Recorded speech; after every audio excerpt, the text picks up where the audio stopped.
अच्छा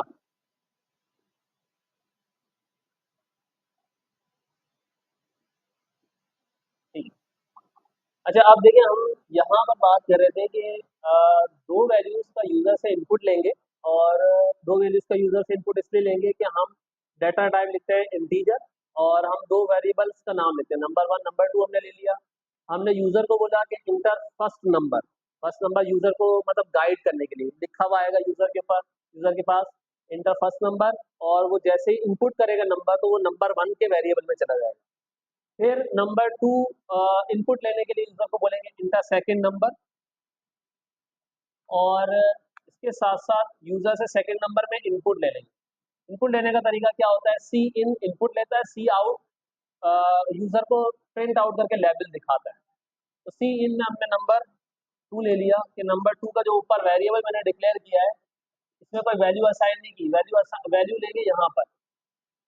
ठीक है, मैंने जैसे ही क्लियर किया, अब मैं चाह रहा हूँ कि यूजर जब पहला नंबर डाले और फिर दूसरा नंबर डाले तो इन दोनों का प्लस हो जाए। प्लस होने का तरीका क्या होता है कि आप एक तीसरा वेरिएबल लें, और तीसरा वेरिएबल लेने का तरीका क्या है, यहीं पर आप आंसर आंसर और ये एक वेरिएबल ले लिया मैंने, ये एक वेरिएबल ले लिया। ये एक वेरिएबल क्या काम करेगा कि आपका इन दोनों का आंसर क्या होगा, इन दोनों का आंसर क्या होगा इसमें चला जाएगा। इसमें जाने के बाद सी आउट करेंगे हम।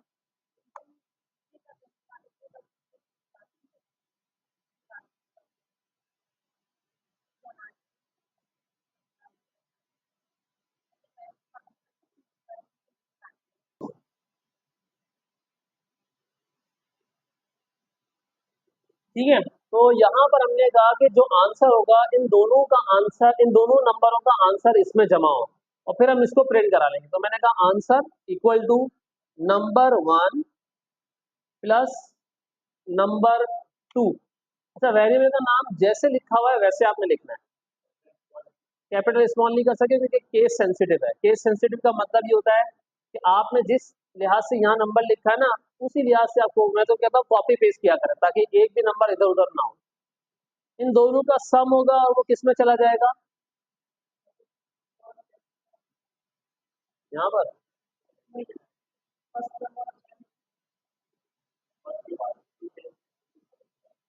देखो ये इसमें कोई प्रॉब्लम नहीं है, ये तो यूजर से नंबर, ये तो यूजर को जैसे आप यहाँ लिखोगे वो ऐसा नजर आएगा।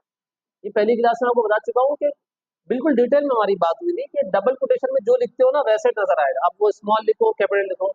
लेकिन वेरिएबल जो है ना, वेरिएबल ऐसी चीज होती है जिसमें कैलकुलेशन हो रही होती है, तो फिर नाम में अगर आप कैपिटल कर दोगे तो मसला आ जाएगा।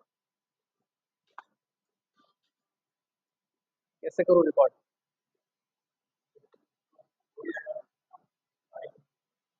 नहीं, नहीं हो पाता, मैं, ये तो मसला है। अच्छा खैर, अब देखें, यहाँ पर आंसर आ जाएगा। अब मैंने क्या कहा कि भाई इसको जो भी आंसर है वो प्रिंट कराने के लिए मैंने कहा आंसर। हम ये भी कर सकते थे कि ये दोनों चीजें हम डायरेक्टली यहाँ पे भी लिख सकते थे इसकी जगह, लेकिन ज्यादा तरीका, प्रोफेशनल तरीका क्या होता है कि आप इसको एक वेरिएबल में निकाल लो और उस फाइनल वेरिएबल को आप प्रिंट आउट करो। अब हम कंट्रोल एस करेंगे, और कंट्रोल एस करने के बाद हम, हमारी आज चौथी क्लास है, क्लास फोर, और इसमें लिख देंगे वेरिएबल्स। सेव करेंगे, और इसका आउटपुट देखने के लिए हम यहाँ जाएंगे, कंपाइल एंड रन इस पर क्लिक करेंगे, या तो F11 प्रेस कर दो या तो कंपाइल एंड रन पे क्लिक कर दो। तो ये आपसे पूछेगा इंटर फर्स्ट नंबर, मैंने कोई भी डाल दिया 45। इंटर सेकंड नंबर, अब देखो यहाँ पर क्या लिखा हुआ है, नंबर में कैपिटल लिखा है यहाँ पे, ठीक है ना, यहाँ पे मैंने लिख दिया 10, तो क्या आंसर आना चाहिए, 55 आ गया। तो इसका मतलब क्या हुआ कि आपने एक ऐसा प्रोग्राम बना लिया जो कि एडिशन करता है। इसमें कोई सवाल है तो बता दें, ये मैंने प्रीवियस क्लास रिवाइज किया।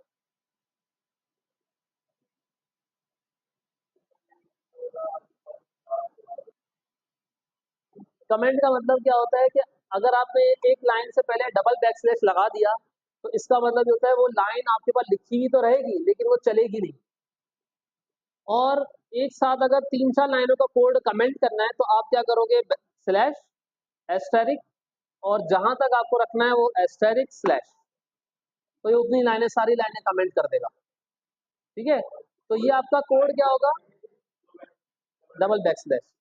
ये कोड आपका क्या होगा, रन टाइम पे चलेगा नहीं, लेकिन आपके पास सेव रहेगा, आपको कहीं रखने की, हिफाजत से रखने की जरूरत नहीं है, आपके पास है, मौजूद है, बाद में कभी चलाना हो तो उसको खोल दो। ठीक है ना, मुझे यहाँ तक करना था, यहाँ तक क्लियर है। अब मैं स्ट्रिंग का फायदा अब आपको बता रहा हूँ। स्ट्रिंग आपने पूछा कि स्ट्रिंग, क्या सवाल पूछा आपने, स्ट्रिंग इसको यूज कैसे करते हैं। देखो, इसमें एक तो होती है hard coded values.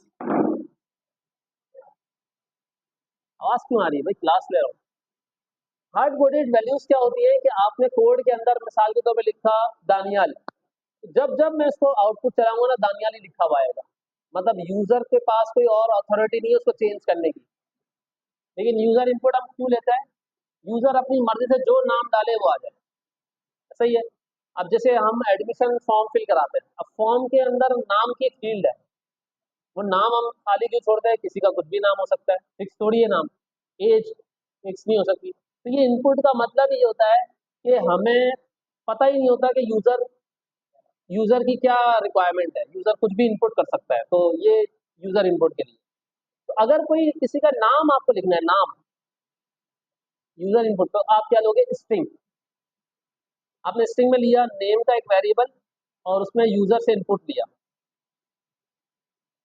Inter your, अच्छा ये इसके लिए क्या करना पड़ता है, डबल कोटेशन, ताकि एज इट इज प्रिंट हुआ हुआ है, इंटर यूर नेम, और क्या होगा, डबल कोटेशन क्लोज, और सी इन क्या होगा, नेम। अब इस नेम के वेरिएबल में मैं जो लिखूंगा,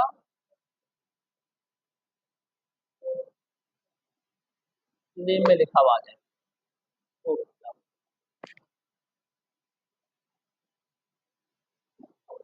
बैक स्लैश एन क्यू कर रहा हूँ, अगली लाइन पे आ जाओ, और इसको जोड़ने के लिए F11 करूंगा। क्या कह रहा है, इंटर योर नेम, क्या कह रहा है, इंटर योर नेम। मैंने लिख दिया आई क्यू सॉफ्टेक, मैंने लिख दिया, इंटर करूंगा, नीचे लिखा हुआ आ गया आई क्यू सॉफ्टेक।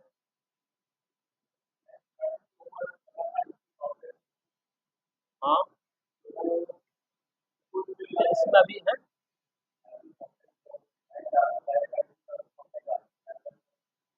हाँ, तो इसके लिए क्या करना पड़ेगा, कुछ नहीं करना पड़ेगा, आपको ये कुछ भी नहीं करना पड़ेगा, आपने करना पड़ेगा यहाँ पर name equal to double quotation I Q Softech. जब भी मैं इसको चलाऊंगा क्या आ जाएगा मेरे पास, क्या आ जाएगा मेरे पास, जब भी मैं चलाऊंगा आई क्यू सॉफ्टेक, ये लिखा हुआ आएगा। स्ट्रिंग के बगैर ये किससे करोगे नाम, सी आउट में चलो यूजर से इनपुट कैसे लोगे, सी आउट देखो, सी आउट का मतलब और स्ट्रिंग का मतलब समझो। मैं बताऊं, आप ये समझ लो कि भाई नाम ही जब प्रिंट करा तो सी आउट में लिख दो डायरेक्ट, स्ट्रिंग का क्या फायदा है। आपको समझ आ रहा है सवाल, आपको समझ आ रहा है। मजा अब आना शुरू होगा, जब हम लोग सवाल करते हो तो मजा तभी आता है। हाँ, अब इधर आ जाओ ना यार, हाँ इधर आ जाओ।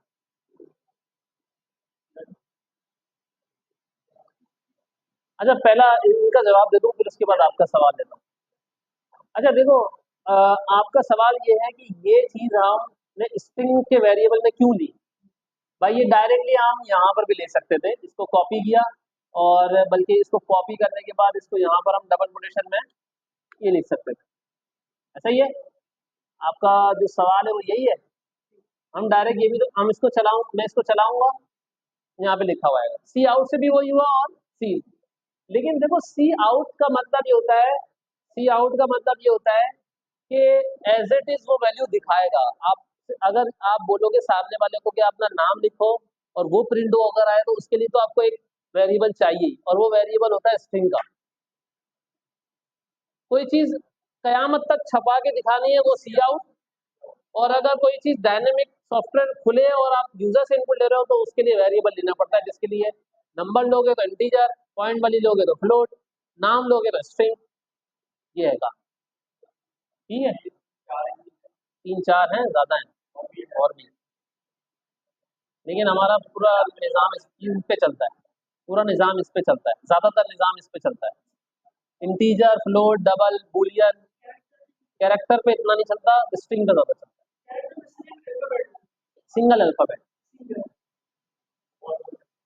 हाँ, हाँ वो बहुत कम नौयत आती है उसकी। ठीक है, लेकिन फिर वो आपको पता है ना प्रोग्रामिंग है। प्रोग्रामिंग देखो, मैं आपको एक बात बताऊँ, डॉट नेट सॉफ्टवेयर की फील्ड ऐसी है कि आप ख्वाहिश करते हो ना कि यार मोबाइल, नया मोबाइल लेना है। अब नए मोबाइल में आपके जहन में सारी चीज़ें चल रही होती है, यार इसमें ये भी ऑप्शन होना चाहिए और फीचर्स। तो सॉफ्टवेयर की फील्ड ऐसी है कि इंसान का दिमाग जो सोचता है ना, उसके मुताबिक बिठानी पड़ती है, तो उसमें कुछ भी हो सकता है। एक एक मॉल वाले को मैं अगर सॉफ्टवेयर बेचूं, मिसाल के तौर पर मॉल वाला, अब हर मॉल का अपना एक उसूल है, कोई इन्वेंट्री मैनेज करता है, कोई स्टॉक मैनेज करता है, कोई जो है स्लिप का, किसी का क्या रिक्वायरमेंट है, किसी को उर्दू में चाहिए, किसी को इंग्लिश में चाहिए। तो कहने का मकसद है कि रिक्वायरमेंट सबकी अलग अलग होती है सॉफ्टवेयर के अंदर या आप मोबाइल के अंदर देख लो, लैपटॉप के अंदर देख लो। आप जब कोई चीज़ परचेज करते हो तो आपके जहन में 10 सवाल खड़े होते हैं, यार इसमें ये ऑप्शन होगा, ये फीचर होगा, ये होगा, ये होगा, ये होगा। तो सामने वाला बताता है ये नहीं है, ये है, ये उसमें है, ये उस मॉडल में है। तो यही चीज़ है। तो सॉफ्टवेयर में कभी चीज़ फिक्स नहीं होती। अब प्रोग्रामिंग ऐसी चीज़ है कि प्रोग्रामिंग तो प्रोग्रामिंग है, मैं ऐसा नहीं कहूँगा कि ये कभी यूज़ ही नहीं होता, कैरेक्टर होता है। नौइयत के ऊपर डिपेंड करता है, नौइयत पे डिपेंड करता है कि यूज़र जो आप काम कर रहे हो उस पर क्या नौइयत है। ठीक है।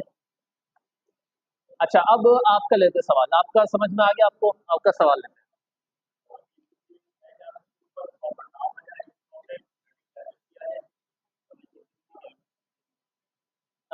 ऊपर नाम आ जाए सॉफ्टवेयर, नीचे क्या आ जाए? कैलकुलेशन प्लस, मतलब 2 नंबर प्लस किए फिर आ गया, फिर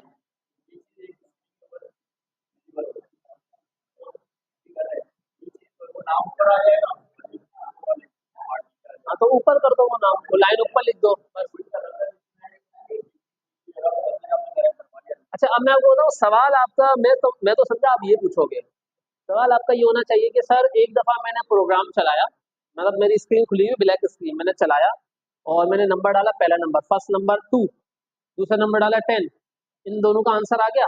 अब अब क्या होगा, दोबारा मुझे कोई और नंबर को प्लस करना है, तो चलता रहे, प्रोग्राम चलता रहे, मतलब मुझे क्रॉस करके जो है दोबारा खोलना ना पड़े। अभी ऐसे ही हो रहा है ना, सवाल आपका ये होना चाहिए। अच्छा,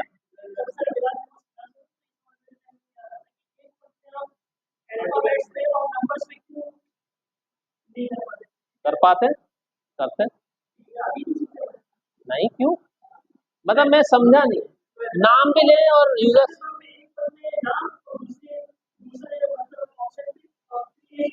हाँ, हो सकता है। नहीं, ये आपका दूसरा सवाल है, मैं जो सवाल पूछ रहा हूँ ना, वेट करो, मैं जो सवाल है ना वो दूसरे इसकी बात कर रहा हूँ। देखो सुनो, मैं क्या बात कर रहा हूँ और आप अलग बात कर रहे हो। मैं आउटपुट के हवाले से कह रहा हूँ कि आपका प्रोग्राम बंद नहीं हो, लेकिन आप जो कह रहे हो ना, आप कह रहे हो कि पहले नाम लिखूं, कंपनी का नाम, उसके बाद में कंपनी के उसका कोड पूछा, फिर उसका पूछा कि भाई कितने साल हो गए, 2000, दे सकता हूँ फॉर्म, बना लेते हैं, कोई मसला नहीं है। पहले मैं जो कह रहा हूँ ना वो सुनो, नहीं नहीं, मैं कहता हूँ वो सुनो। मैंने कहा अभी सब कमेंट है, सब कमेंट है, बिल्कुल समझ लो पूरा प्रोग्राम। ये मैं हटा दूँ, परेशानी तो नहीं होगी आपको? आपको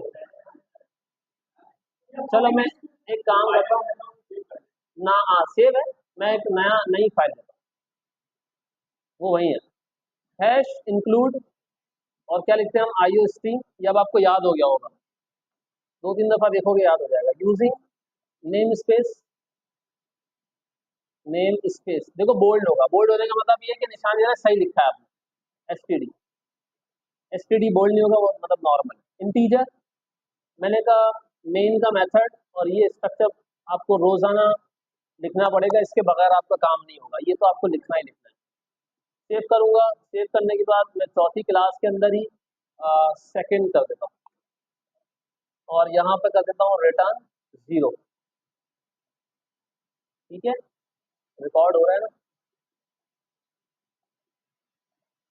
अच्छा, अब मैंने कहा कि भाई मैं जो बात कर रहा था वो ये बात कर रहा था कि मैंने एक वेरिएबल लिया इंटीजर ए के नाम से, और इसमें एक ए, एक बी और एक सी, तीन वेरिएबल ले ली। तीन वेरिएबल लेने के बाद और एक ले लिया स्ट्रिंग। आपका भी सवाल इसमें हो जाए और मेरा भी जो मैंने जो आपसे पूछा था वो भी हो जाए। मैंने स्ट्रिंग और मैंने कहा कंपनी इन्फो, कंपनी इन्फो कर दिया। ये वेरिएबल का नाम है, आप कुछ भी ले लें वेरिएबल का नाम। मैंने कहा सी आउट, और सी आउट लेने के बाद मैंने कहा कि भाई डबल कोटेशन, और मैंने कहा इंटर, इंटर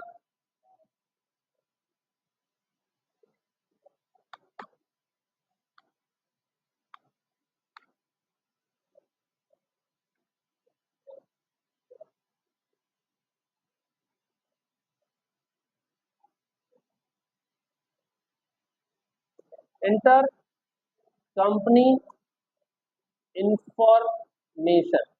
ठीक है, ये हेडिंग आ गई। अब यूजर को बैठ जाओ, कंपनी इंफॉर्मेशन लिख के दिखा दिया। फिर मैंने कहा कि भाई यहाँ पर सी इन लो, यूजर से इनपुट लो। अब यूजर से इनपुट किस में लूंगा, कंपनी इंफॉर्मेशन में, या कंपनी इंफॉर्मेशन कर देता हूँ, कंपनी नेम कर देता हूँ, और वेरिएबल का नाम भी कंपनी नेम कर देता हूँ। ठीक है, क्लियर है। अब मैं यहाँ क्या लिखूंगा, वो वेरिएबल जो मैंने स्ट्रिंग लिया है, क्योंकि कंपनी का नाम कितने कैरेक्टर्स पे हो सकता है पता थोड़ी है। अब मैं आपको एक चीज और बताता हूँ कि स्ट्रिंग की लेंथ कितनी होती है।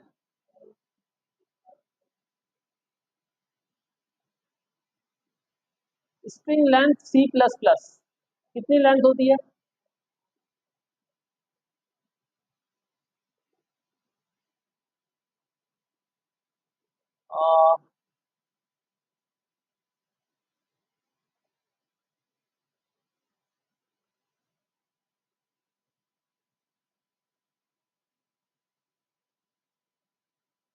साइज इसका होता है, इसकी लेंथ होती है, कितना हम ले सकते हैं।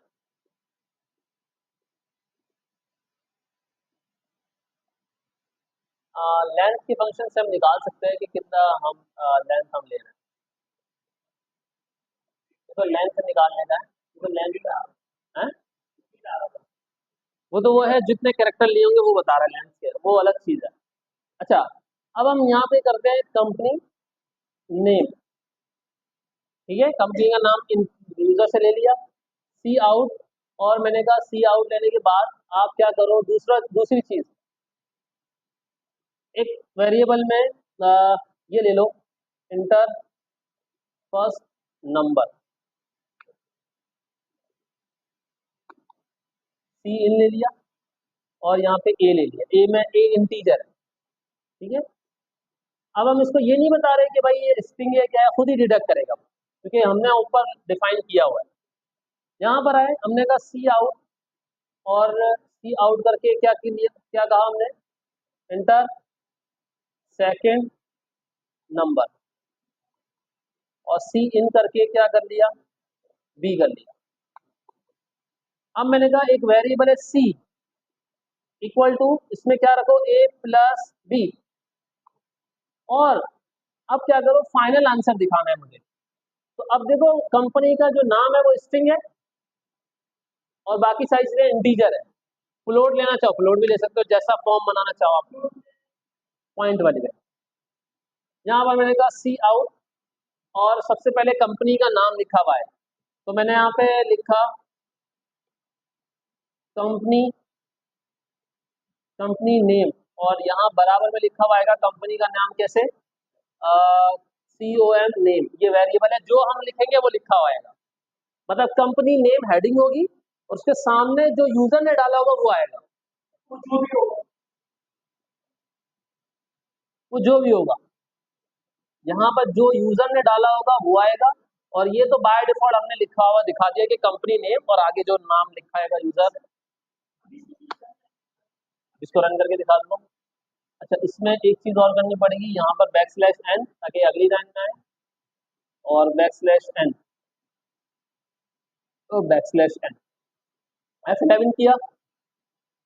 कंपनी इंफॉर्मेशन मैंने कहा IQ, इंटर। फर्स्ट नंबर मैंने कहा 2 3, क्या आया, कंपनी नेम लिखा हुआ आया, और उसके आगे क्या लिखा है, जो मैंने इनपुट दिया था वो। अब ये प्रोग्राम हो गया बंद, मैं चाह रहा हूँ चलता रहे, ये अलग सवाल था। हाँ, अब मैंने कहा सी आउट, नोट पे ऐड कर दो, कोई मसला नहीं है। एक काम पहले कर लेते हैं, सी आउट, मैंने कहा और क्या होगा, कंपनी इंफॉर्मेशन के बाद यहाँ पे नेक्स्ट लाइन में क्या लिखा हुआ आएगा, फर्स्ट नंबर, ये हेडिंग आ गई, और उसके साथ क्या लिखा आएगा, ए। क्लियर है, क्लियर है। सी आउट, मैंने कहा डबल कोटेशन स्लैश एन, और क्या होगा, सेकंड नंबर,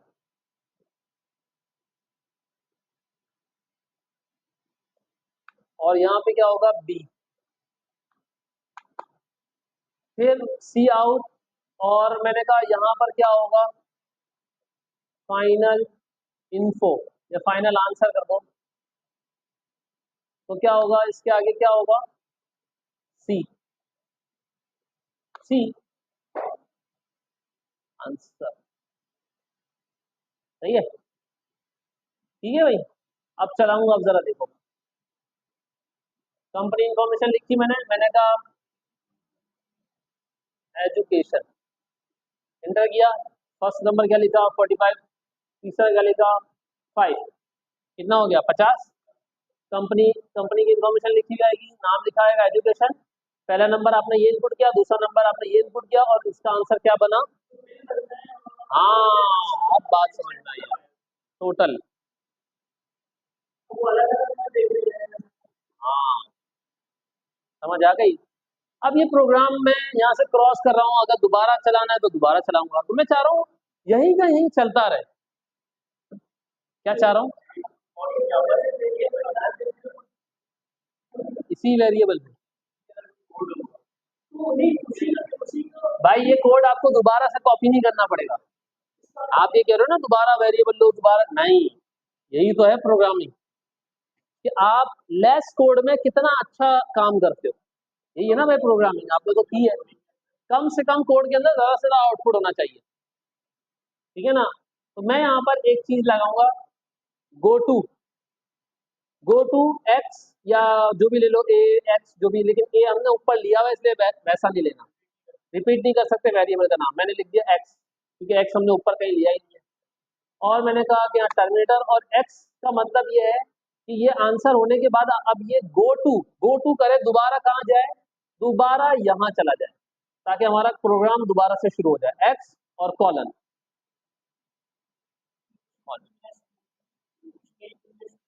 एक्स कॉलन का मतलब है वो ऊपर से आएगा एक्स लेता हुआ, और उसको जहां एक्स मिलेगा वहां से दोबारा प्रोग्राम शुरू कर, बस इतना करना था हमारा प्रोग्राम। यही प्रोग्राम आपको बार बार चीजें देगा। फॉर एग्जाम्पल, एक मिनट, स्कूल मैंने कहा 3 5, अब देखो क्या कह रहा है,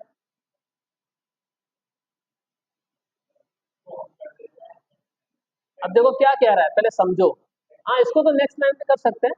स्कूल आया 3 8 आया, अब देखो दोबारा से इंटर कंपनी नेम शुरू हो गया, यहाँ से शुरू हो गया, फिर दोबारा मैं डालूंगा IQ, और मैंने दूसरे नंबर प्रिंट कर दिए, दोबारा से वो दूसरी इंफॉर्मेशन प्रिंट। मतलब एक ही कोड को मैं मल्टीपल यूजेस कर सकता हूँ, मल्टीपल यूज कर सकता हूँ। वरना अगर इनके हिसाब से चलता तो यही कोड मुझे दोबारा लिखना पड़ता, अगर 1000 दफा मुझे हजार हजार दफा लिखते नहीं, एक ही से।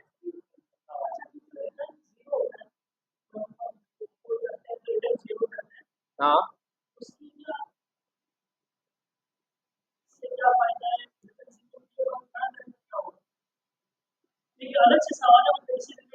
ये सवाल मैं इनको बता चुका हूँ, आप एब्सेंट थे।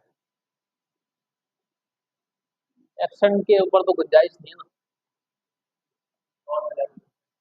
देखो इंटीजर मैंने, ये जो रिटर्न आप पूछ रहे हो रिटर्न, इसका मतलब ये है कि हम जो इंटीजर ले रहे हैं ना, इसको हम कोई चीज रिटर्न नहीं कर रहे हैं, मतलब हम अपना ही आउटपुट हमें मिल रहा है, मतलब कोई चीज रिटर्न नहीं कर रहे हैं, इसलिए हमने बाय डिफॉल्ट जीरो करवा दिया इसको। ये बाय डिफॉल्ट लिखना पड़ता है, स्ट्रक्चर का हिस्सा है। यार वो फिर फंक्शन पढ़ोगे ना उस वक्त समझ में आएगा। अभी अभी नहीं समझा। आगे जाके, आगे जाके भी फंक्शन के टॉपिक में, फंक्शन जब बनाओगे ना तो उसमें एक चीज होती है, तुमने तो पढ़ा है, फंक्शन में होता है, हाँ फंक्शन के पैरामीटर होते हैं और एक रिटर्न टाइप होती है, तो वहां शायद ये समझा पाऊँ, वहां शायद तुमको समझ में आ जाए। ये समझता है क्योंकि थोड़ी बहुत करके आया ना तुम प्रोग्रामिंग पुरानी, हाँ PLSQL पुरानी है लेकिन प्रोग्रामिंग तो है ना। और कहीं यूज किए इसको PLSQL को? VB तो तुम्हें फिर बहुत अच्छे से आती होगी, VB, VB, VB से मिलती जुलती है यार, लेकिन बहुत ही अजीब सी वो है, मतलब मेरे ऑफिस में भी दो चार सॉफ्टवेयर उसके चल रहे हैं, लेकिन उसमें हाथ डालने में डर लगता है। नहीं, इसका सेंटेक्स ही बहुत अजीब सा है। ठीक है जी, यहाँ तक कोई सवाल?